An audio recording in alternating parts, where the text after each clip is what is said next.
if he moves forward and continues with his aggressive behavior. But my question is, do you agree with President Zelensky that sanctions would be more of a deterrent now than after? If I could pitch in there, Congressman. I will tell you that debate is ongoing.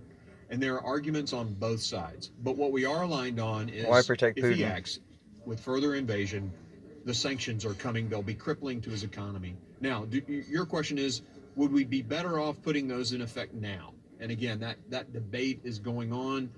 I think there are some minuses to doing that. If you use all of your chips at the beginning and it's already happened to him, why wouldn't he just say, well, then I'll go ahead and take it anyway? I mean, you've already put the sanctions on me. So I think we need to have something in our kit bag for when he does act. And what's also key is this message of unity that I'm talking about.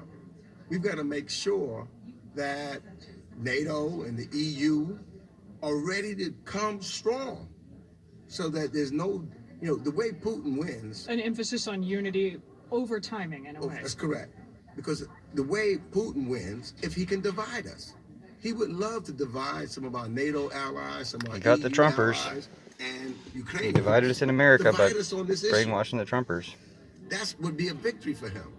So we can't allow that to happen. It's important to know everyone's unified on crippling sanctions if he goes further with the invasion. Everyone. We're debating about whether to move The timing. it forward. A last question And to what each of triggers. you. That's right. Last question to each of you.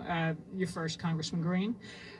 What message will you be taking back to your constituents on why it is in U.S. interests to help Ukraine fight this fight?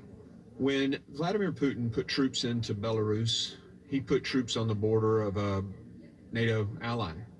And that changes the game for me. We have an Article 5 obligation to the people of NATO, Poland, the Baltic states. So I think we're compelled to work to a diplomatic solution here as quickly and as effectively as we can. Chairman. What I will say to my constituency is democracy's at stake.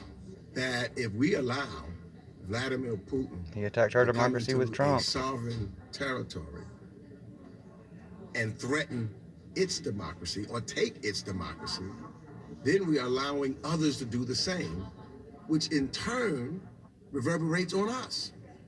There was a saying that by Dr. King, injustice anywhere is a threat to justice everywhere. And the same is here.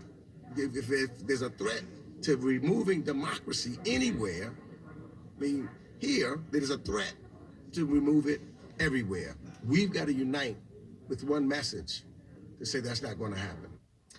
It's Congressman Gregory Meeks, Democrat of New York.